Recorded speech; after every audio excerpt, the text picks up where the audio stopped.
할렐루야. 우리 성도 여러분 평안하시죠? 잠깐 기도하고 시작하겠습니다. 사랑의 하나님 감사드립니다. 오늘도 귀한 시간 허락하여 주시고 신학의 센스 두 번째 시간을 맞이하게 하시니 감사를 드립니다. 오늘도 성령님 이 시간 함께 동행하여 주셔서 하나님이 주시는 귀한 은혜와 하나님의 뜻을 발견하는 귀한 시간 되게 하여 주시옵소서. 감사드리오며 예수 그리스도 이름으로 축복하며 기도드립니다. 아멘. 할렐루야. 우리 인사하겠습니다. 보고 싶었습니다. 감사합니다. 자, 신학의 센스 두 번째 시간이고요. 오늘은 구원에 대해서 좀 더 구체적으로 우리가 살펴보도록 하겠습니다. 2장과 3장의 내용을 살펴보겠는데요. 2장은 구원의 방법에 대한 이야기를 좀 나누고자 합니다. 구원은 하나님께서 우리를 구원하신 그 하나님의 사역인데요. 그 방법이 어떤 것인지를 세 가지 면에서 살펴봅니다. 첫 번째는 속죄에 대한 이야기고요. 두 번째는 구속, 속량에 대한 이야기를 살펴보도록 하고요. 세 번째는 화목제물에 대한 이야기를 2장에서는 다루도록 하겠습니다. 그리고 3장에 들어가서는 구원의 정점이 무엇인가를 살펴보도록 하겠는데, 구원의 정점은 두 가지로 또 이야기할 수 있습니다. 첫 번째는 칭의, 위신칭의, 믿음으로 우리가 의롭다함을 얻었다는 것이죠. 그리고 두 번째는 우리가 의롭다함을 얻으면 그것으로 끝나는 게 아니라 하나님이 우리를 자녀 삼아 주셨다는 것입니다. 양자 삼아 주심, 그 두 가지에 대해서 살펴보도록 하겠습니다. 자, 교재는 7쪽이고요. 오늘 할 게 많아서요. 함께 잘 따라오시길 바랍니다. 자, 2장 구원의 방법 1번 속죄. 갈라디아서 2장 20절에 있는 말씀을 같이 한번 읽어보겠습니다. 내가 그리스도와 함께 십자가에 못 박혔나니 그런즉 이제는 내가 사는 것이 아니요 오직 내 안에 그리스도께서 사시는 것이라. 이제 내가 육체 가운데 사는 것은 나를 사랑하사 나를 위하여 자기 자신을 버리신 하나님의 아들을 믿는 믿음 안에서 사는 것이라. 아멘. 거기 보면 내가 그리스도와 함께, 동그라미 치세요. 함께가 중요하다는 것이죠. 내가 혼자 신앙생활을 하는 게 아니라 예수 그리스도와 함께 십자가에 못 박혔다는 것입니다. 그러면 그 밑에 줄 보면 내 안에 이제부터는 그리스도께서 사신 것이라 라고 이야기하고요. 맨 마지막에 보면 믿음 안에서 우리가 살아가야 된다는 것입니다. 세상을 살아가지만 믿음으로 살아가는 그런 삶을 살기를 원하고요. 오늘 이 말씀을 중심으로 구원의 방법에 대해 살펴보도록 하겠습니다. 자, 구원의 방법 1번 로마서 5장 8절에 보면 우리가 아직 죄인 되었을 때 그리스도께서 우리를 위하여 죽으심으로 동그라미 치시면 좋겠고요. 죽으심으로 하나님께서 우리에 대한 자기의 사랑을 확증하셨느니라. 확증에도 동그라미 치시면 좋겠습니다. 십자가의 죽으심으로 확증하셨다. 이건 확실히 증거가 된다라는 뜻인데 그것이 바로 구원의 방법이라는 이야기입니다. 한마디로 구원의 방법은 십자가의 죽으심이다라고 이야기할 수 있습니다. 그래서 사도행전 4장 12절에 보면 다른 이로서는 구원을 받을 수 없나니라고 이야기하고 있습니다. 그러니까 예수 그리스도 그분만을 통해서 더 구체적으로 그분의 죽음, 십자가의 죽음을 통해서 우리가 구원받는 방법이 되었다는 것이죠. 근데 여기서 우리가 좀 고민해야 될 필요가 있습니다. 왜 하필이면 죽음인가라는 고민을 해야 된다는 것이죠. 하나님은 전능하신 분이시잖아요. 그럼 우리를 구원하시는 방법이 여러 가지일 텐데 왜 하필이면 죽음으로만 그렇게 힘든 과정을 통해서만 우리를 구원하셨을까라는 것입니다. 고린도전서 1장 18절에 보면 이런 말씀이 있습니다. 십자가의 도라는 것은 십자가 죽음을 의미하죠. 멸망하는 자들에게는 미련한 것이요 구원을 받는 우리에게는 하나님의 능력이다. 그러니까 십자가의 죽음이 하나님의 능력이다라고 이야기합니다. 하나님의 능력이기 때문에 하나님은 죽음을 통해서 우리를 구원하셨다는 것이죠. 한마디로 십자가 죽음 안에는 하나님의 능력이 담겨져 있고요. 하나님의 사랑이 담겨져 있다는 것입니다. 우리가 인간적인 눈으로 볼 때는 십자가는 죽음이야, 아픔이야, 고난이야 생각하지만 하나님께서는 십자가 안에 능력을 담아 놓으셨고 사랑을 담아 놓으셨다는 것입니다. 그래서 십자가를 바라볼 때 물론 고난의 십자가이기도 하지만 능력의 십자가임을 늘 바라볼 수 있는 눈을 가져야 된다는 것입니다. 그럼 구체적으로 좀 더 살펴보도록 할게요. 왜 꼭 죽음으로만 우리를 구원하셨을까? 다른 방법으로도 하실 수 있지 않으셨을까라고 우리가 의문을 가질 수 있습니다. 근데 여기서 구원의 전제 조건을 알아야 합니다. 구원은 믿음을 통해서 이루어진다. 우리의 인간적인 믿음이 아니라, 노력이 아니라 하나님께서 계획하신 그 믿음을 통해서 우리가 구원을 얻게 되는데, 그 과정 가운데 전제 조건이 있는데요. 죄의 문제는 반드시 해결해야 구원을 받을 수 있다는 것입니다. 그래서 죽음으로 우리를 구원하시게 되었다는 것을 깨달아야 합니다. 무슨 말인가 하면, 죽음은요, 죄에 대한 형벌입니다. 우리가 죄를 지었기 때문에 죽는데, 구원받기 위해서는 죄의 문제를 해결해야 되는데, 죄의 문제를 해결하기 위해서는 죽음이 동반해야 된다는 것입니다. 그래서 하나님께서는 예수 그리스도, 그분의 죽음을 통해서 나의 죄, 사랑하는 가족의 죄, 온 인류의 죄의 문제를 해결하셨다는 것입니다. 죄의 문제를 해결하지 않고는 구원받을 수 없기 때문이죠. 로마서 6장 23절 7종 마지막에 보면, 죄의 삭은 사망, 하나님의 은사, 은사는 선물을 이야기하고 은혜를 이야기합니다. 그리스도 예수 우리 주 안에 있는 영생이다라고 이야기하고 있습니다. 죄의 삭은 사망이다라는 것이죠. 여기서 우리가 좀 구분해야 되는 게 있습니다. 죄와 죄의 결과를 좀 구분해야 합니다. 우리가 죄라고 보통 생각하는 것은요, 신학적인 개념에서는 죄가 아닙니다. 그것은 죄의 결과라고 할 수 있습니다. 이것은 좀 이따가 설명하도록 하고요. 죄는 무엇이냐면 본질적으로 하나님과 분리된 상태가 죄입니다.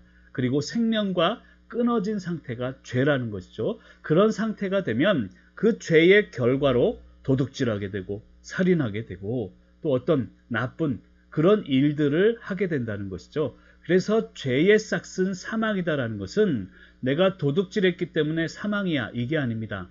하나님과 본질적으로 생명이 끊어졌기 때문에 사망이다, 이것을 이야기하는 것이죠. 그 다음 페이지로 넘어가겠습니다. 8쪽으로 넘어가면, 그러면 생명의 근원을 알아야 되는데, 생명의 근원, 오타가 있네. 행명이 아니고 생명입니다. 생명의 근원은 피에 있다라고 레위기 17장 11절은 이야기합니다. 그래서 피가 죄를 속하느니라 라고 이야기합니다.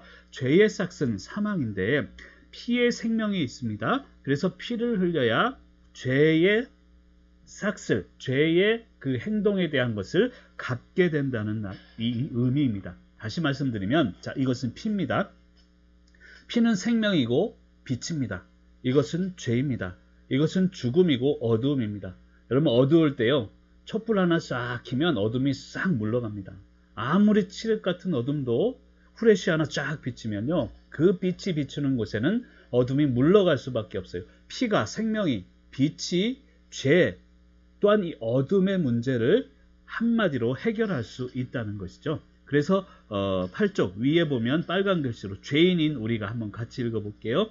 죄인인 우리가 구원 얻기 위해서는 죄의 값을 치루어야 하는데, 죄의 값은 바로 피, 죽음이기 때문에 죽음을 통해 반드시 그 죄의 문제 해결이 선행되어야 구원을 얻을 수 있다는 것입니다. 여러분, 구원은요, 그냥 공짜로 하나님이 주시는 선물이기 때문에 그냥 거저 얻어진다, 너무 쉽게 얻어진다, 여러분 천만의 말씀입니다. 구원의 과정은 너무나 힘이 듭니다. 왜냐하면 이 죄의 문제를 해결해야 되기 때문입니다. 죄의 값을 치러야 되기 때문인데, 그 죄의 값은 내가 해결할 수 없습니다. 이것을 해결하기 위해서는 예수 그리스도, 그분의 죽음, 십자가의 능력, 하나님의 사랑이 필요하다는 것입니다. 그래서 이 죄의 문제가 해결되고 나서야 구원을 얻을 수 있음을 믿으시기를 바랍니다. 그래서 첫 번째 시간에 우리의 노력이나 어떤 행동이나 우리의 믿음 자체로 구원을 얻는 게 아니라 믿음을 통하여, 믿음이 구원의 통로가 되어서 구원을 얻게 된다라고 말씀을 드렸습니다. 구원의 중심은 믿음이라기보다는 예수 그리스도다라는 것을 강조하기 위해 설명하는 것입니다. 그래서 히브리서 9장 22절에 또 보면 피 흘림이 없은즉 사함이 없다라고 이야기하고 있습니다. 이 피 흘림이 내가 흘려야 할 피가 예수 그리스도 그분을께서 흘려주심으로 우리 과거, 현재, 미래 모든 죄가 이제 다 속죄함을 받았다는 것이죠. 여기서 조금 아까 얘기했던 죄와 죄의 결과를 조금 더 설명하도록 하겠습니다. 여러분, 죄는요, 한번 따라하겠습니다. 죄는 생명과의 분리입니다. 여러분, 생명과 분리된 것이 바로 죄입니다. 생명을 떠난 상태가 죄된 상태라는 것을 우리가 신학적으로는 알아야 합니다. 근데 우리가 보통 생각하는 것은 도둑질한 게 죄다라고 생각하죠. 도둑질했기 때문에 이것은 죄고 죄의 삭은 사망이기 때문에 우린 죽어야 돼. 그러면 살아있을 사람이 지금도 누가 있습니까? 그게 아니라 죄, 생명과의 단절, 하나님과 분리된 상태가 죄고 그런 사람들, 죄의 삭은 다 사망이다라는 것이죠. 그래서 우리가 생각해야 되는 것은 죄의 결과에 대한 의미입니다. 그러니까 죄, 이제 생명과는 우리가 구원을 얻었으면 다시 하나님과 연결되어서 더 이상 죄인이 아니라는 거예요. 그러니까 죄에 대해서는 지금부터는 자유할 수 있다는 것입니다. 과거, 현재, 미래 모든 그런 상태에 대해서는. 그런데 문제는 죄의 결과는 항상 우리를 유혹한다는 거예요. 도둑질, 때로는 사람을 험담하기도 하고 여러 가지 사회적인 삶을 살다 보면 죄의 결과들이 우리를 유혹하는데 그 죄의 결과와 날마다 싸워서 거룩함을 유지하도록 날마다 나아가는 것이 바로 우리 믿는 자들에게 필요하고 이런 부단한 성찰이 바로 나중에 설명하겠지만 성화의 과정입니다. 그래서 이런 성화의 과정을 거친 후에 구원이 있게 되는 것입니다. 그래서 예수만 믿으면 교회만 나오면 구원받습니다. 이것은 반은 맞고 반은 틀린 거예요.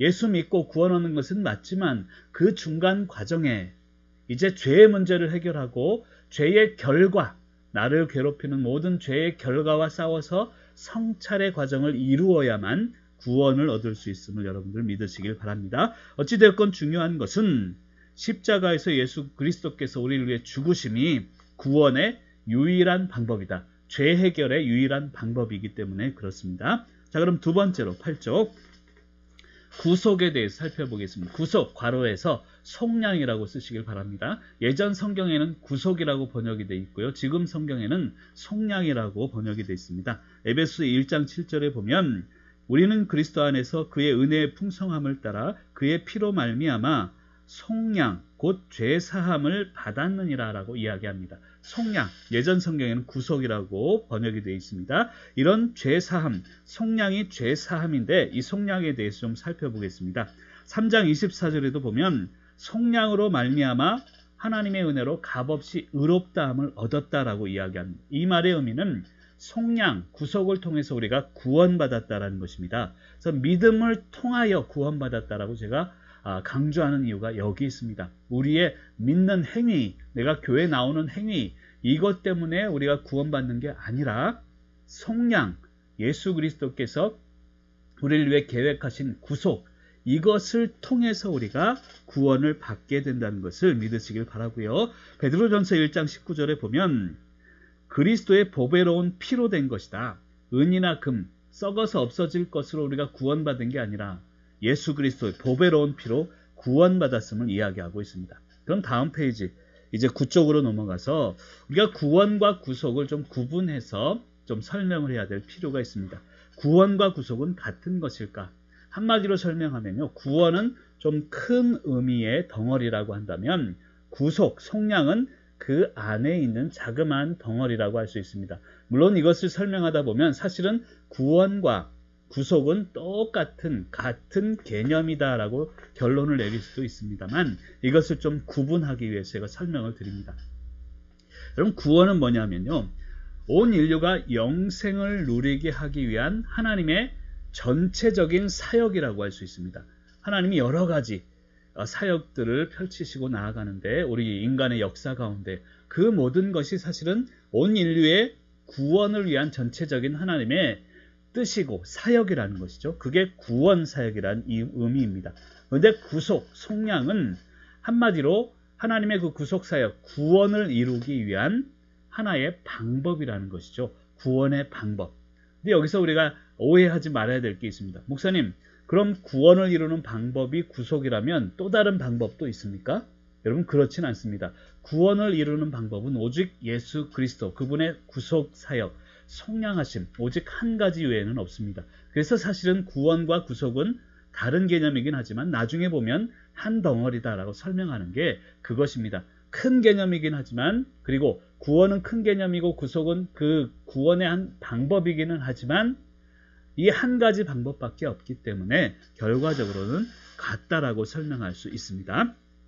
어찌되었건 구원은 하나님의 사역을 총체적으로 표현할 때 사용되는 것이고, 구속이라는 것은 구원의 근거가 되고, 속량, 구속이 방법이 된다라는 것을 이야기하고 있습니다. 그래서 우리가 구원받았다고 말은 하지만요, 이 구원의 근거가 되는 구속에 대해서 정확히 알지 못하면 그것은 사실은 구원받은 것이 아닙니다. 그럼 2번, 왜 구속, 속량이 구원의 근거가 되는 것입니까? 여러분, 구속이라는 용어, 속량이라는 용어는요, 상거래 용어입니다. 거기 교재 9쪽 중간에 보면 아고라조라는 제가 원어를 써놨는데요, 장터에서 값을 치르고 물건을 사다라는 것입니다. 즉 구속, 속량은 내가 값을 치르고 무언가를 사는 것을 의미하는데, 이제 노예가 있어요. 노예 시장이 있는데 값을 주고 그 노예 시장에서 이제는 빠져나오게 되는 것, 그것을 아고라조, 구속, 속량이라고 할 수 있습니다. 한마디로 죄의 노예에서 이제는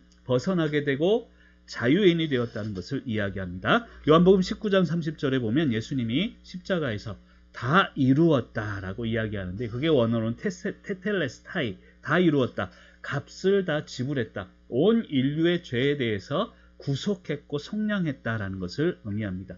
그러니까 구원이라는 것은요, 여러분 많이 들어보셨지만 구원은 거저 주시는 선물이다. 한마디로 공짜라는 거예요. 이것은 인간의 입장에서 보면 구원은 공짜다.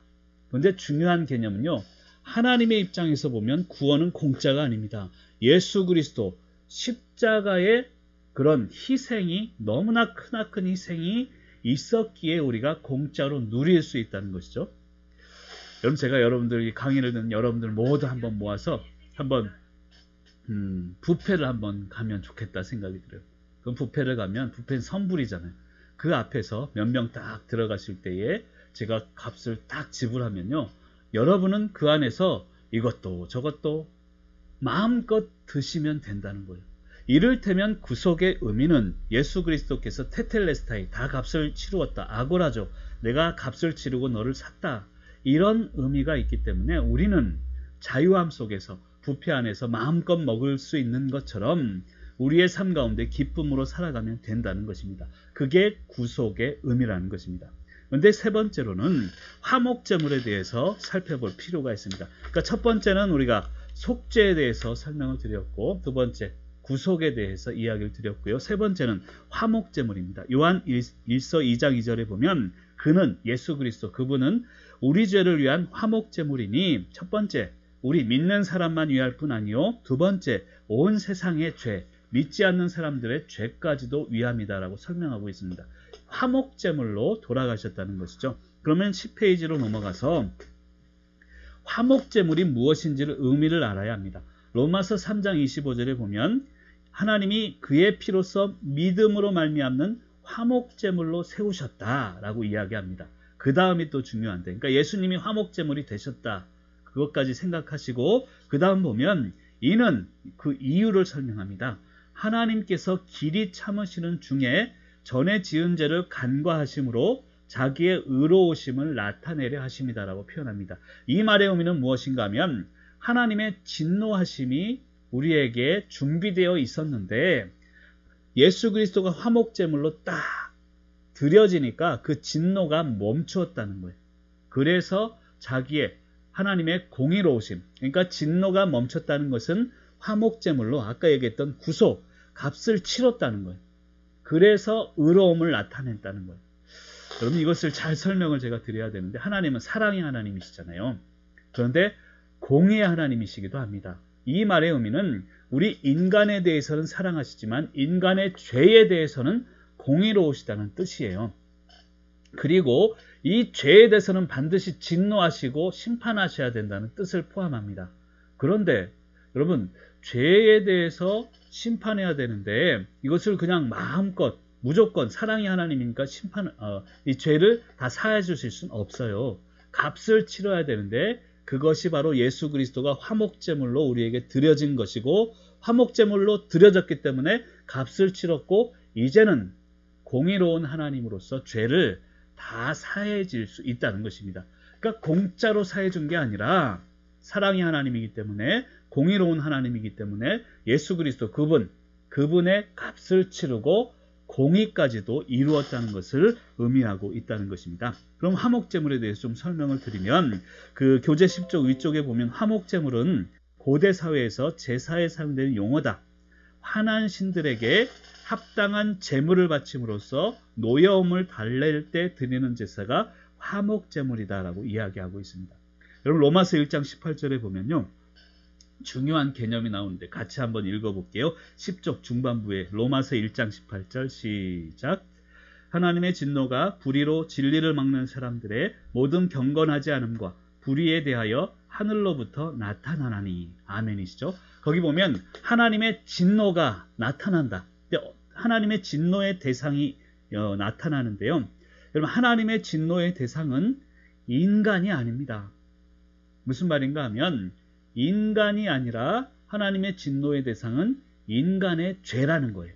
거기 보면 하나님의 진노가 사람들에게가 아니라 사람들의 모든 경건하지 않음과 불의에 대하여라고 표현합니다.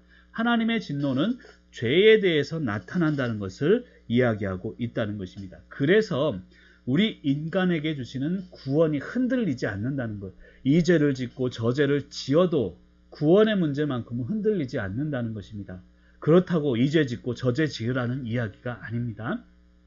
아까도 설명드렸지만 죄에 대해서는 우리가 자유함을 얻었어요. 근데 죄의 결과 살다 보면 저도 그럴 거예요. 오늘도 그냥 아이고 저거 갖고 싶기도 하고 사람 미워하기도 하고 이것은 다 죄가 아니라 죄의 결과거든요.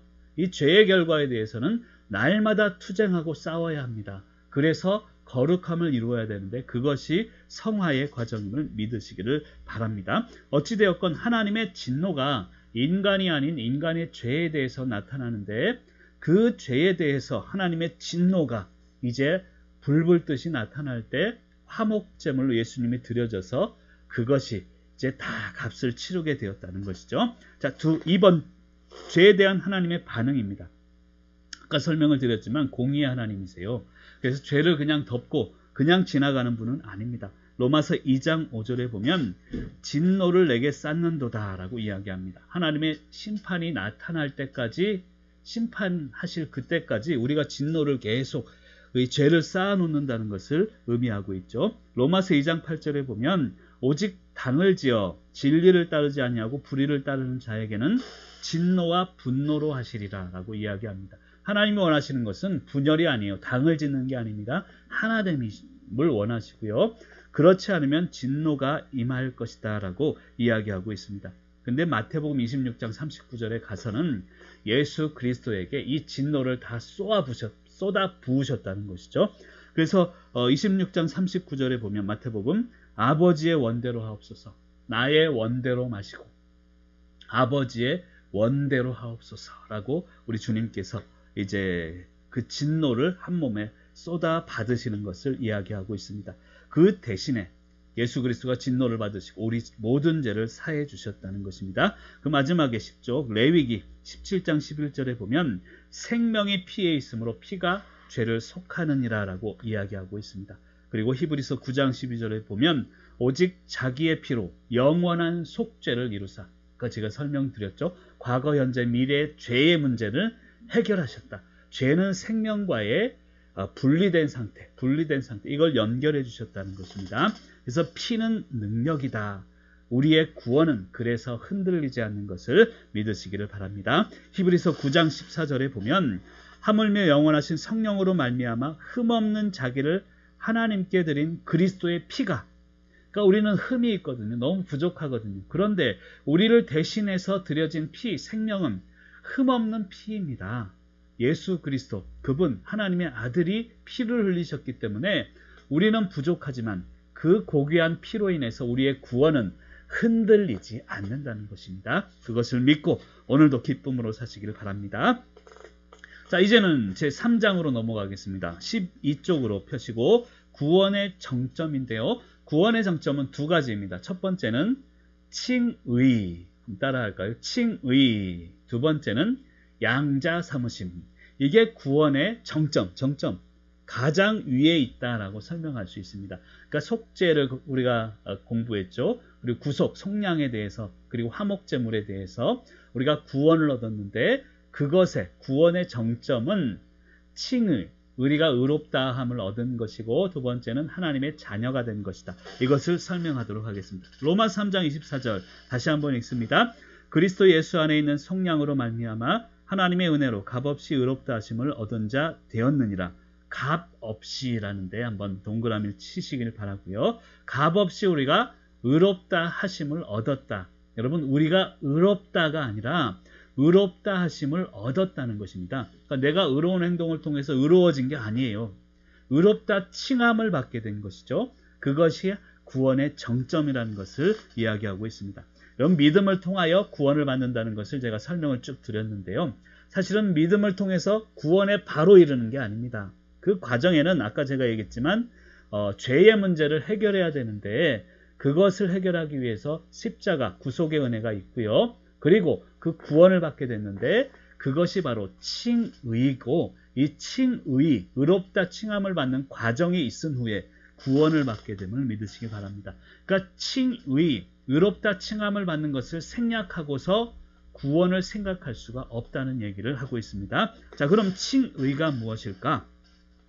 칭의, 빨간 글씨로 값없이 의롭다 하심을 얻는 것, 그게 칭의다라는 것입니다. 나는 의롭지 않지만 의롭다 칭해진 것, 의롭다고 여겨지고 그렇게 살아가는 것이 바로 구원의 정점이고 칭이다라는 것입니다.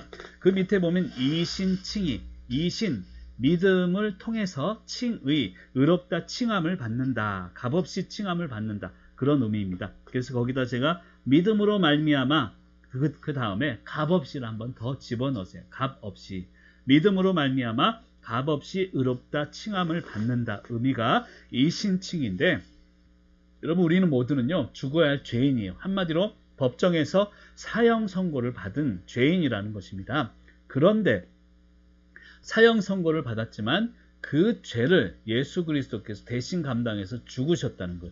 그럼 이제 우리는 의롭다 칭함을 받게 된다는 것. 나는 의롭진 않지만 사형 선고를 받은 죄인이지만 예수 그리스도께서 그 죄를 감당해 주셨기 때문에 이제 우리는 의롭다 칭함을 받게 된다는 거예요. 여러분, 오해하지 마세요. 내가 예수 그리스도를 믿고 구원받은 후에 의로워진 게 아니라 의롭다 칭함을 받게 된 것입니다. 그렇기 때문에 하나님, 나는 늘 부족합니다. 나는 자격이 없습니다. 이것을 매일 고백하며 나아가야 된다는 것입니다. 그러면 두 번째로, 어떻게 그럼 사형죄를 범한 죄인이 의인이 될 수 있는가? 로마 3장 24절에 있는 것처럼 하나님의 은혜로 말미암아 값없이 의롭다 하심을 얻었다. 이것은 100% 하나님이 거저 주시는 은혜요 선물이라는 것입니다. 율법이 아니라는 것이죠. 로마서 3장 20절에 보면 율법에 대해서 이렇게 이야기합니다. 율법의 행위로 의롭다 하심을 얻을 육체가 없다는 것. 우리 율법으로는 없다는 것. 율법은 죄를 깨닫게 하기 위해 존재한다라고 설명하고 있는 것이죠. 여러분, 어떤 분들은 율법 무용론을 설명하기도 합니다. 율법은 필요 없다는 것. 여러분, 율법은 필요 없는 게 아니라 율법은 죄를 진단하는 것입니다. 요즘 코로나 때문에 힘드시죠? 근데 코로나를 진단하기 위해서는 진단 키트가 필요한 거예요. 우리 한국 진단 키트가 외국에서도 굉장히 호응을 얻고 있다고 하는데, 진단 키트, 그 뉴스에 보니까 막 코 막 쑤시대요. 그 진단 키트를 통해서 당신은 코로나 걸렸습니다, 양성입니다, 음성입니다, 이게 판단되잖아요. 율법을 통해서는 우리가 죄인입니다, 이것을 판단하는 진단 키트와 같다는 거예요. 진단 키트가 여러분 그 코로나를 해결할 수 있습니까? 아니죠. 백신이 나와야 백신을 통해서 우리가 코로나 문제를 해결할 수 있다는 것이죠. 백신은 바로 예수 그리스도라는 것을 이야기하고 있습니다. 그것이 바로 예수 그리스도의 십자가의 은혜라는 것이죠. 어찌되었건 로마 3장 20절에는 율법은 필요한데 율법을 통해서 죄를 깨닫게 된다는 것을 이야기하고 있습니다. 그리고 그 밑에 보면 우리가 믿게 되면 죄를 깨닫게 되죠. 말씀을 통해서. 그리고 교회 생활하면서 헌신하게 됩니다. 때로는 예배, 기도, 말씀, 헌금, 봉사 여러 가지 일들을 하게 되는데 그것이 믿음의 행위라고 표현할 수 있는데요. 믿음의 행위는 사실은 칭의의 결과예요. 결과. 잘 들어보세요. 믿음의 행위, 내가 헌신하고 봉사하고 헌금하기도 하고 예배드리는 모든 믿음에 관련된 행위들은 내가 의롭다 칭함을 받은 칭의의 결과지 칭의의 근거가 될 수 없다라고 제가 글에 써놨습니다. 이 말에 의미하는 것은 말이 좀 어려운 것 같습니다만 한마디로 우리가 의롭다함을 얻는 것은 내가 믿음의 행위, 내가 아무리 봉사하고 예배 잘 드리고 기도 열심히 해서 칭의를 얻는 게 아니다. 오히려 하나님의 은혜이다라는 것을 설명하기 위함입니다. 그러니까 믿음의 행위가 필요해요. 그것은 칭의, 의롭다 칭함받은 우리 삶에 반드시 나타나는 어떤 칭의의 결과입니다. 그런데 믿음의 행위를 통해서 우리가 의롭다함을 얻을 수는 없다는 것이죠. 여러분 믿음 열심히 생활하는 분들은 우리 사람들에게 칭찬받을 수 있어요. 저 사람 열심히 한다. 근데 그것 자체가 믿음, 칭의의 어떤 근거가 될 수는 없다는 거예요. 칭의, 의롭다함을 받았기 때문에 그 칭의의 결과로서 그런 믿음의 행위가 나오는 것입니다. 왜 그런가 하면 우리 인간이 아무리 의로운 행동을 한다 해도 100% 의로울 수는 없기 때문이에요. 10가지 선한 일을 해도요. 남이 모르는 또 100가지 악한 일을, 악한 생각들을 인간은 하게 돼 있다니까요. 그러니까 100% 순수할 수 없어요. 죄의 문제에 대해서만큼은 인간은 계속해서 죄에 대해 오염되기 때문에 아무리 의로운 행동을 한다 해도 의로운 행동만큼, 살아가는 만큼 죄를 짓기 때문에 행위로서는 의롭다함을 얻을 육체가 한 명도 없음을 알아야 된다는 것입니다. 그래서 12쪽 맨 밑에 보면 칭의는, 우리 빨간 글씨 같이 한번 읽어볼게요. 칭의는 하나님께서 죄를 범하여 죽을 수밖에 없는 죄인을 불쌍히 여기시고 그 죄를 회개하는 자에게 일방적으로 주시는 공짜 선물인 것이며 구원의 정점이자 핵심이 됩니다. 아멘이시죠? 여러분 칭의, 의롭다 칭함을 받는 것은 하나님의 선물입니다. 그 앞에 보면 그 죄를 회개하는 자에게 주시는 하나님의 선물입니다. 그것이 바로 아까 제가 얘기한 죄의 결과와 날마다 투쟁하고 싸우고 이기고 하나님 그럼에도 불구하고 나는 죄인입니다. 고백하는 것. 나는 의롭지 않지만 의롭다 칭함을 받게 해주셔서 감사합니다. 죄를 회개하는 자에게 주시는 공짜 선물입니다. 여러분 구원은요. 누구나 받을 수 있습니다. 하지만 아무나 받을 수 있는 것은 아닙니다. 이런 과정이 생략되면 구원에 이룰 수 없다는 것을 분명히 기억하시길 바랍니다. 구원은요 절대 쉬운 게 아니에요. 그냥 교회만 왔다 갔다 해서 얻어지는 게 아닙니다. 믿음을 통해서 얻어지는 것이지만 이런 과정이 반드시 있어야 된다는 것을 깨달으시길 바라고요. 13쪽 3번 그렇다면이라는 뜻은 믿음의 행위가 아니라면 하나님께서 무엇을 근거로 우리를 의롭다 칭하시는 것입니까? 자, 로마서 3장 24절 같이 읽어볼게요. 시작. 그리스도 예수 안에 있는 속량으로 말미암아 하나님의 은혜로 값없이 의롭다 하심을 얻은 자 되었느니라. 자, 거기 보면 속량으로 말미암아, 속량, 구속이 칭의의 근거가 된다라고 제가 책에 써놨습니다. 바로 하나님의 속량, 구속, 이 은혜를 통해서 우리가 칭의, 의롭다함을 얻었다는 것이죠. 디도서 3장 5절에 보면 우리가 행한 바 의로운 행위로 말미암지 아니하고 오직 그의 긍휼하심을 따라, 긍휼하심, 구속, 성량의 은혜를 따라서 우리가 의롭다 칭함을 받게 되는 것입니다. 그러면 좀 더 구체적으로 4번에서 왜 구속, 성량으로 말미암아 우리가 의롭다함을 받게 됩니까? 의롭다 칭함을 받게 됩니까? 아까 설명했지만 우리가 의로워서 의로운 게 아니에요. 의롭다 칭함을 받았기 때문에 우리가 의로워진 것을 이야기합니다. 이것을 신학적 용어로는요. 전가된 의다라고 합니다. 전가된 의. 발음이 잘 안 되네. 따라할까요? 전가된 의.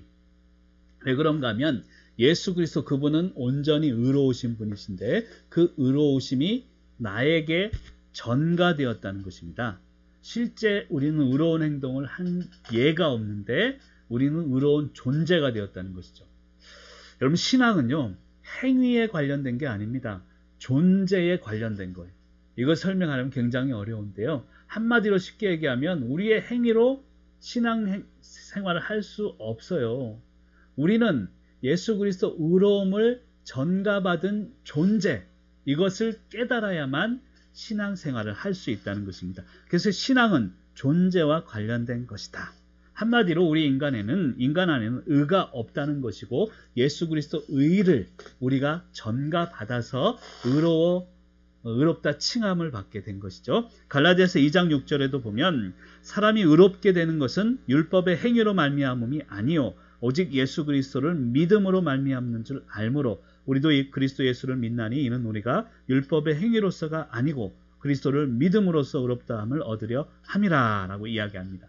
그러니까 행위와 믿음 계속적으로 설명을 하고 있는 것입니다. 예수 그리스도를 믿는 것 자체가 의라는 것이죠. 왜냐하면 예수님의 의가 믿는 순간 우리에게 흘러 들어오기 때문에 전가된 의이기 때문에 그렇다라는 것입니다. 그래서 전가된 의는 그 밑에 보면 우리가 가진 의가 아니라 예수님께서 우리에게 공급해 주시는 의, 그게 전가된 의이고 그래서 우리가 의로운 존재로 칭함을 받고 그렇게 살아갈 수 있음을 감사하시길 바랍니다. 그럼 예를 들어서 아브라함 예를 한번 보겠습니다.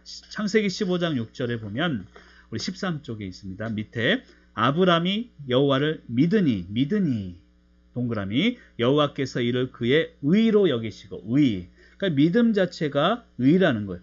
이 창세기 15장 6절은요. 우리 성경에 나오는 최초로 등장하는 이신칭의 교리를 나타냅니다. 여기 보면 의로 여기시고라는 표현이 중요한데 여기시다라는 표현은요. 13쪽 밑에 제가 썼죠. 여기시다라는 표현은 크레딧, 신용이라는 뜻을 포함하고 있다는 거예요. 즉 아브라함이 하나님을 믿음으로 의가 없는 그에게 의를 주셨다는 거예요. 무엇으로? 신용으로 주셨다는 거예요. 여러분 이런 표현을 해서 죄송합니다. 우리가 대출 받을 때 신용 대출이라는 게 있잖아요. 나는 아무것도 없는데 당신의 신용, 당신 존재 자체를 내가 신뢰하고 대출하겠어. 신용 대출이라는 게 있습니다. 이것은 서로에게 신뢰를 바탕으로 이루어지는 것이죠. 그래서 의로 여기셨다라는 것은 이런 신용으로 주셨다라는 것을 의미하고요. 믿음이 이 의가 아브라함에 가는 통로가 되었다는 거예요. 그래서 제가 믿음을 통해서 자꾸 설명하는 게 그거예요. 아브라함이 믿음으로 그 아브라함의 어떤 개인적인 행동을 통해서 그게 의다라는 게 아니라 의는요. 예수 그리스도 그분 외에는 없어요. 근데 믿음이란 통로가 딱 생기니까 믿음이 쭉 이 통로를 통해서 나에게 의가 전가되었다는 것을 의미하고 있습니다. 사실 내 의가 아닌 예수님의 의가 내 안에 있다는 것이죠. 그래서 아브라함이 의인이라고 칭함을 받고 아브라함이 의를 전가된 것처럼 우리도 동일하다는 것입니다. 갈라디아서 3장 6절 7절에 보면 아브라함이 하나님을 믿음에 그것을 그에게 의로 정했다 함과 같으니라. 그런즉 믿음으로 말미암는 자들은 아브라함의 자손이다. 이 말은 동일하다는 것이죠. 아브라함에게 주신 의도 우리에게 주신다. 로마 4장에도 보면 4장 23절 24절 아브라함만 위한 것이 아니요 우리도 위함이다 라고 이야기합니다. 그러니까 믿음이 구원의 통로가 되어서 우리도 이제 의롭다함을 얻게 된다는 것을 이야기합니다. 그래서 칭의는요. 거기 보면 오직 믿음을 통로로 해서 받는 은혜 중에 은혜이다. 은혜 중에 은혜. 여러분 은혜 받으신 줄 믿습니다. 내가 좋은 집에 사는 것, 큰 차 타는 것. 여러분 이것을 은혜라고 생각해서는 안 돼요. 그것은 은혜의 부산물일 뿐입니다. 진짜 은혜는 내가 의롭다함을 칭함을 받고 우리가 구원 얻은 것이 은혜라는 것입니다. 은혜를 얻었다면 좋은 집에 살든 초막에 살든 다 하나님의 나라에 사는 줄 믿습니다. 그래서 에베소 2장 8절 9절에 보면 하나님의 선물이다. 행위에게서 난 것이 아니니 누구든지 자랑하지 못하려 함이다 라고 표현하고 있습니다. 우리의 행위라면 늘 자랑하고 비교하고 서로 그 행위 때문에 교회 자체가 힘들어지게 될 거예요. 그래서 우리 하나님은 주님을 통해서 은혜로 칭함, 의롭다 칭함을 받게 해주셨다는 것입니다. 자, 결론적으로 한번 같이 읽어볼게요. 14쪽. 구원이란 죄인이 의인이라 칭함을 받는 것인데 그 구원의 근거는 속량, 구속이라는 것이다 라고 결론 내릴 수 있습니다. 그 다음에 두 번째, 그러니까 첫 번째 개념, 구원의 정점에 대해 첫 번째 개념은 칭의에 대해 설명을 드렸고요. 두 번째는 양자 사모심입니다. 여러분 칭의, 의롭다함을 받은 것이 중요합니다. 근데 거기서 끝난 게 아니라 하나님은요. 우리를 양자로 삼아주시고 하나님의 자녀 삼아주셨다는 거예요. 로마서 8장 15절 같이 읽습니다. 너희는 다시 무서워하는 종의 영을 받지 아니하고 양자의 영을 받았으므로 우리가 아빠 아버지라고 부르짖느니라. 아멘. 이제 하나님은 우리의 아버지가 되셨습니다. 그것도 그냥 아버지가 아니라 아빠가 되셨다는 거예요. 아빠라는 개념은 친근함에 서려 있는 개념입니다. 우리에게 무엇을 이야기해도 들어주시고 이해해 주시는 아빠로서 다가오시는 하나님을 느끼시길 바랍니다. 15쪽에 자 1번 양자 사무심의 권세. 자 칭의가 구원의 첫 번째 정점이라면 양자 사무심은 두 번째 정점이다라고 이야기할 수 있습니다. 그러니까 칭의, 의롭다라는 개념은 죄를 지워주셨다, 죄를 사해주셨다는 거예요. 그런데 두 번째 양자 사무심의 의미는 무엇이냐면 자녀 삼아주셨다. 그리고 더 중요한 것은요, 자녀가 되면 여러분 중요한 일이 일어나는데 주소가 옮겨지는 거예요. 주소가. 그러니까 우리는 땅의 주소를 살다가 하나님의 자녀가 되었고 양자 삼아주셨기 때문에 우리의 주소는 하늘나라로 옮겨졌다는 것을 의미하는 거예요. 그러니까 양자 삼으심이 그래서 중요하다는 것입니다. 우리가 에베소서 강좌를 또 저에게 들으시는 분들은 우리 예수님은 신랑, 우리 믿는 성도는 신부의 개념으로 제가 설명을 드린 적이 있죠. 신랑에게 결혼하면 신부는요, 주소가, 호적의 주소가 바뀌는 것이죠. 땅의 주소가 하늘나라의 주소로 바뀌는 것처럼 양자가 되면 우리 주소가 바뀐다는 것입니다. 그래서 아빠 아버지라고 부를 수 있고요. 로마서 8장 14절에는 하나님의 아들이다. 제가 거기에 뭐라고 썼냐면 한 번 양자는 영원한 양자. 여러분 제가 해병대 나왔잖아요. 한 번 해병, 영원한 해병인 것처럼 한 번 양자가 되면 영원한 양자가 된다는 거예요. 한 번 받은 구원은 우리가 절대 흔들리지 않게 된다는 거예요. 여러분 우리 자녀들을 나쁜 짓 한다고 해서 너 호적에서 파 이런 부모가 있습니까? 아니라는 것이죠. 나쁜 짓 해도 네가 내 아들이면 끝까지 품는 것이 부모 마음처럼 하나님도 마찬가지 한 번 양자는 영원한 양자이다라는 것입니다. 그것을 증인이 되는 것이 바로 성령님이라는 것이죠. 로마서 8장 16절에 성령이 친히 우리 영과 더불어 하나님의 자녀인 것을 증언한다. 계속해서 성령님이 증언해 주시고 증거자가 되어 주신다는 것을, 성령님이 개입해 주신다는 것을 이야기를 하고 있습니다. 요한복음 1장 11절 12절에도 보면 하나님의 자녀가 되는 권세를 주셨고 양자 되는 것은 하나님의 자녀가 되는 권세다. 그리고 두 번째로 이 양자가 누리는 그러면 권세가 무엇인가? 로마서 8장 17절을 같이 한번 읽어볼게요. 자녀이면 또한 상속자, 곧 하나님의 상속자요 그리스도와 함께한 상속자니 우리가 그와 함께 영광을 받기 위하여 고난도 함께 받아야 할 것이니라. 아멘이시죠? 여러분 양자가 되면 상속자가 된다는 거예요. 상속자. 우리가 자녀들에게 우리 재산을 갖고 있는 걸 물려주잖아요. 그런 영적인 상속자가 되었는데요. 여러분 우리 세상적인 것도 그래요.